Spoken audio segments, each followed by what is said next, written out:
I want to start by reiterating what I've said before, which is I've got deep concerns about this merger between Kroger's and Albertsons, known to many of us in Colorado as King Soopers or City Market stores and Safeway stores.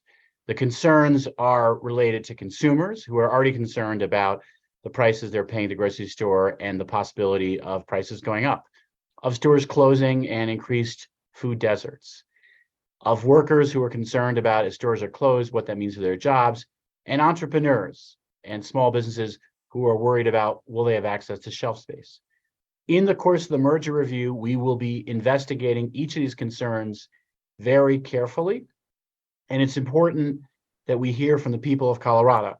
Today, I will make clear that Colorado will be leading a multi-state investigation of this merger, working with the Federal Trade Commission, making sure that we leave no stone unturned. To give you a sense of the concerns, I want to read from a card that someone shared with us from Estes Park.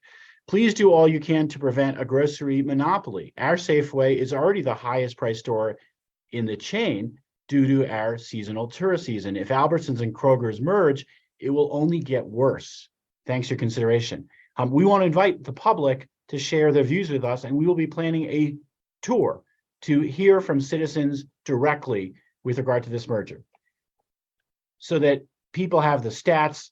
There are 148 Kroger stores, either King Soopers or City Market, and there are 105 stores that are Albertsons, either the Albertsons name or the Safeway brand name.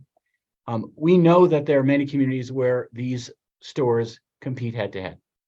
Some cases, they may be the only two stores or the two major stores. We want to investigate all the impacts of this merger, knowing that many communities are concerned. To put this plainly, our job is to enforce the antitrust laws. The antitrust laws protect competition, protect consumers, and protect workers.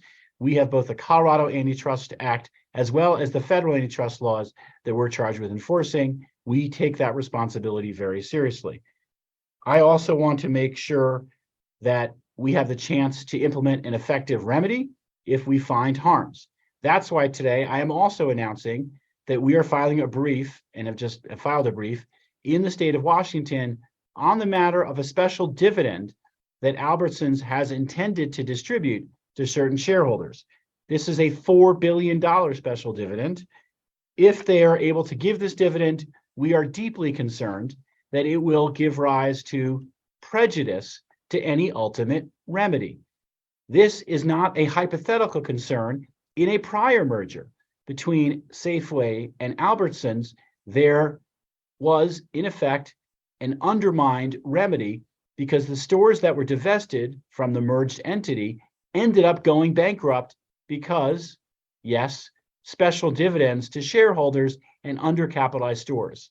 Ensuring effective merger remedies to protect competition is a core commitment the antitrust laws make. When you undermine the ability of a merger remedy to work, you undermine the antitrust laws themselves. We spell out those concerns in our brief. As Lawrence said, they will be sharing the brief with you. To give you the specifics, in 2015, that merger had 168 stores that were spun off. Hagen purchased 146 of those stores. Several months later, Hagen goes bankrupt, in considerable part because they did one of these special dividends that gave a private equity shareholder funds and accelerated loan repayment to that same shareholder. And then Albertsons got back the stores they divested, thereby undermining the effectiveness of the merger. This case involving that same entity, Albertsons, needs to take cognizance of that prior conduct that should raise our concerns that we are not dealing in a situation that a company deserves the benefit of the doubt. We're in the opposite situation.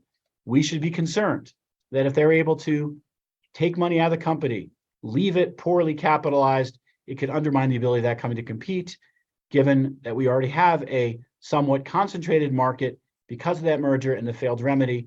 We shouldn't allow them to take that step. That's why we have taken the important step of filing a brief in this case in support of Washington's motion not to allow this special dividend to proceed. Our commitment is to be the people's lawyer. protecting consumers is a core part of that commitment. As I mentioned, we're committed to hearing from consumers, to understand their concerns, to take very seriously the potential impact of this merger. I would welcome your questions. Feel free to raise your hand or add questions in the Q&A. Let me start with Patrick with Denver 7 for the first question.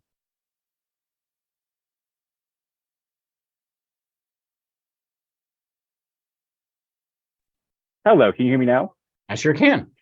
Hi, good morning. So question for you. I know both Kroger and Albertsons announced back in October when they were going to do this, or announcing the merger really, that about 100 to, I believe, 375 of its stores, of Albertsons stores at least, would have to be divested and they would be turned into this new company called SpinCo. Have you by any chance been made aware by either Kroger or Albertsons whether any of those stores that are expected to be divested will be done so in Colorado?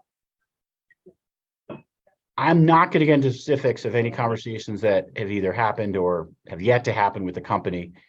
I am well aware from antitrust law, which is an area of law that I've got considerable background, that companies will come in with proposals. When and if such a proposal comes in, we are going to evaluate it very closely to ensure that it fully protects and would prevent a harm to competition. And we're going to take account of what happened previously.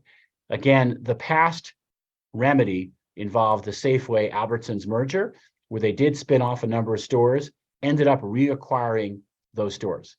In other words, the remedy in the past transaction failed.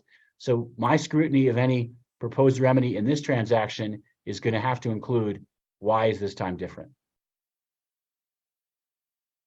Let's go to KDVR. Hi, this is Alex Rose with Fox 31. Can you hear me?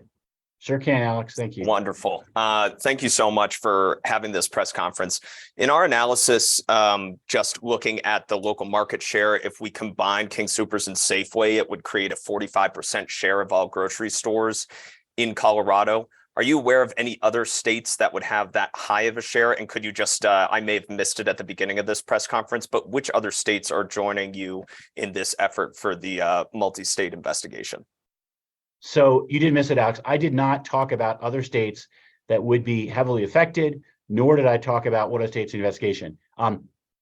Let me state what is somewhat obvious. We'll be working very closely with our friends in Washington state, where this merger is also of considerable concern, and they took the lead on addressing the special dividend. I'm not prepared to announce other states that are part of this project yet, but it is going to be several states, all of whom are looking at the sort of market shares you talked about and have concerns about the potential impact in those states. Let's go to Chris.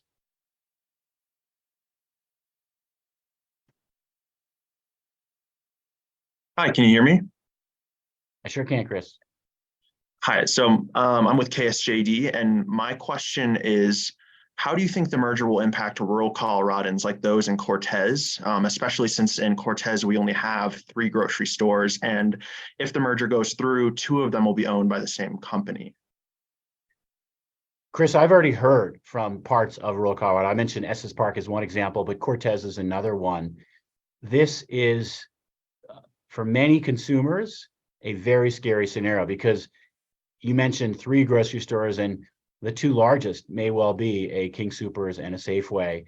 And for certain products, milk is an obvious example, they may be 2 of the best options.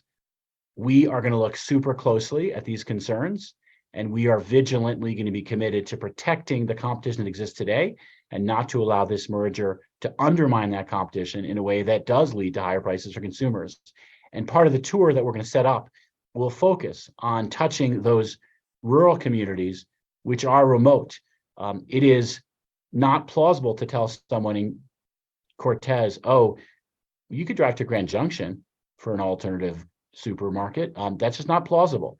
And we are very mindful of those concerns, and we are going to be making sure to hear directly from those who will be affected by this merger. I'm going to jump to the Q&A for a couple of questions and then come back to those lined up. Louis De Leon, in the past, I've mentioned that I'm setting up a team that will take information from the public. What's the progress of the team? And how does this fit with the multi-state investigation? Luisa, I appreciate you asking that question. Absolutely, we are going to have a team in our office that will analyze this merger in terms of its economic and competitive impacts. And that team is going to hear from the public. That team has already been stood up, and we are going to have that team work with similar teams in other states. The reality of this merger is it will affect multiple states. We want to cooperate as we analyze the effects of this merger, not just in Colorado, but across the nation, to make the best case we can to protect consumers. So we do have already a very talented team set up in Colorado. We're encouraging other states to invest in this as well. Michael Karlik has a very important question, which is where and how and when can people submit their comments? We already have a community engagement portal set up, and we will be soon making clear that we would welcome specific comments around this merger. People can use the general portal on our website. The stopfraudcolorado.gov is a specific way you can use it. We will, like I said, look to give people more concrete guidance. We're also going to be telling people, here's when we're coming to your community so we can hear from you. And we're going to set up those on the ground visits, because my experience is we will get some qualitative and some individual testimony, if you will, that will be helpful to us as we do our analysis and to prepare for the possibility of having to take companies to court to challenge the merger. There's a good question from Chris also, which is, what's the difference between rural and urban? I think the big difference is rural areas are more vulnerable because they're less likely to have more options. Now, this merger, because of the market shares, has the real prospect of adversely affecting rural, urban, including food deserts, which can be in rural or urban areas. So we're really concerned in both contexts, what will happen, what will be the consequences, and how do we make sure to protect all communities in Colorado. Let's go back to Megan for a question. Hi, Attorney General. Can you hear me? I sure can. Perfect. Well, this is Megan Boynton with the Denver Post, and thank you so much for holding this. So we know that Washington Attorney General Bob Ferguson filed that November 1st lawsuit to block the Albertsons $4 billion dividend before regulators can review the merger. And we know that his subsequent nationwide temporary restraining order was granted. Is that restraining order, does that still stand? And how does your brief support his action? Thank you, Megan, for that clarification. I believe this will be in the press release itself. If not, we will confirm this. There will be a hearing tomorrow that will ask the question, should a preliminary injunction be imposed? A temporary restraining order by its name and by operation is temporary. Preliminary injunctions can last for a longer period of time. And we wanted to make sure to give the court the best arguments and analyses possible so that it would indeed impose a preliminary injunction. So the question that will be addressed tomorrow in a hearing in Washington, for which our brief will be considered, is a preliminary injunction appropriate? We believe it is, and that's why we made our case. Let's go to Megan Verley, and then well, Megan, is your question in the chat the same as you're going to ask? It is. I just wasn't sure whether raising my hand had come through or not, so I dropped it in the chat. But I can ask you verbally, which is, you mentioned Colorado's antitrust laws. Does the state actually have teeth in the ability to stop the merger if warranted, or is it acting in an advisory role to the federal regulators at this point? You ask an important question, and here's the answer. We can enforce federal antitrust law on our own, outside of the action of federal regulators. There was a case in Colorado earlier in my tenure, Lawrence can follow up with people who've got questions, where the federal regulators, in this case, the Federal Trade Commission, declined to take any action. We saw a problem with that merger. We took action independently of the FTC under federal law. So even if the feds don't take action, we can take action. Our role is not merely advisory. We have formal federal legal authority that we can enforce in federal court. And we have state authority that we can enforce in state court. We have a choice. How do we protect Colorado consumers under federal law in federal court or state law in state court? As this investigation goes forward, we're going to face that choice, and stay tuned to how in terms of this might proceed.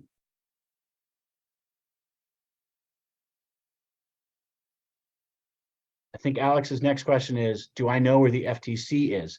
The short answer is we are in the very, very preliminary stages. The parties have a legal requirement to provide some initial documents. We will be receiving those.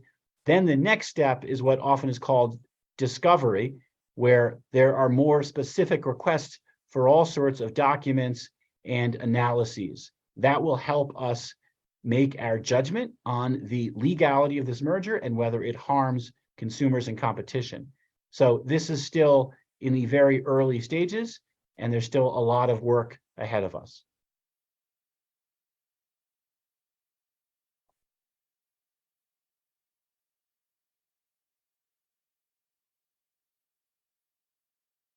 Any final questions?